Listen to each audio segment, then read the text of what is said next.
ಶುಭೋದಯ ಸ್ನೇಹಿತರೆ, ನನ್ನ ಯೂಟ್ಯೂಬ್ ಚಾನಲಲ್ಲಿ ಮತ್ತೊಮ್ಮೆ ಸ್ವಾಗತವನ್ನು ಕೋರುತ್ತಾ ಇವತ್ತಿನ ಒಂದು ಹೊಸ ವಿಡಿಯೋ ಜೊತೆ ನಿಮ್ಮ ಮುಂದೆ ಬರ್ತಾನೆ. ಇವತ್ತು ಆಷಾಢ ಮಾಸದಲ್ಲಿ ಮೊದಲನೇ ಶುಕ್ರವಾರ ಆಗಿರೋದು. ನಾನಂತೂ ಇದೇ ಮೊದಲನೇ ಸಲ ಈ ಆಷಾಢ ಮಾಸದಲ್ಲಿ ಬರುವಂಥ ಲಕ್ಷ್ಮೀ ಪೂಜೆಯನ್ನು ಮಾಡ್ತಿದ್ದೇನೆ. ಹಾಗಾಗಿ ಬೆಳಗಿನ ಜಾವ 4 ಗಂಟೆಗೆ ಎದ್ದು ಮನೆ ಕ್ಲೀನಿಂಗ್ ಎಲ್ಲ ಮಾಡಿಕೊಂಡು ತಲೆ ಸ್ನಾನವನ್ನು ಮಾಡಿಕೊಂಡು ಈ ಲಕ್ಷ್ಮೀ ಪೂಜೆ ಮಾಡೋದ್ರಿಂದ ನಮ್ಮೆಲ್ಲ ಇಷ್ಟಾರ್ಥಗಳು ನೆರವೇರುತ್ತೆ.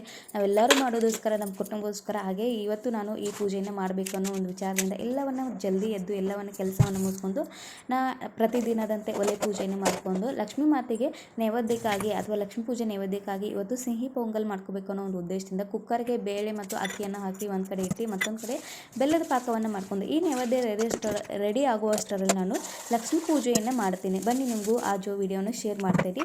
ಸರಳವಾಗಿ ನಾನು ಲಕ್ಷ್ಮೀ ಪೂಜೆಯನ್ನು ಮಾಡ್ಕೊಂಡಿದ್ದೀನಿ. ಯಾಕಂದರೆ ನನಗೆ ಅವೈಲೇಬಲ್ ಇರುವ ಹೂವು ಅಥವಾ ಅವೈಲೇಬಲ್ ಇರುವ ವಸ್ತುಗಳನ್ನ ಕೂಡ ನಾವು ಲಕ್ಷ್ಮೀ ಪೂಜೆ ಮಾಡಿ, ಅದ್ರ ಜೊತೆಗೆ ಉಪ್ಪಿನ ದೀಪ ಕೂಡ ಹಚ್ಚಿದೆ. 5:30ವರೆಗಾಗಿ ನಾನು ಈ ಪೂಜೆ ಎಲ್ಲ ಮುಗಿದು ನೈವೇದ್ಯ ಆರತಿ ಸೇವೆ ಕೂಡ ಆಯಿತು. ಈ ವಿಡಿಯೋ ಇಷ್ಟ ಆದರೆ ಹೆಚ್ಚಿನ ಪ್ರಮಾಣದಲ್ಲಿ ಶೇರ್ ಮಾಡಿ. ಹೊಸ ದಯವಿಟ್ಟು ಚಾನಲ್ನ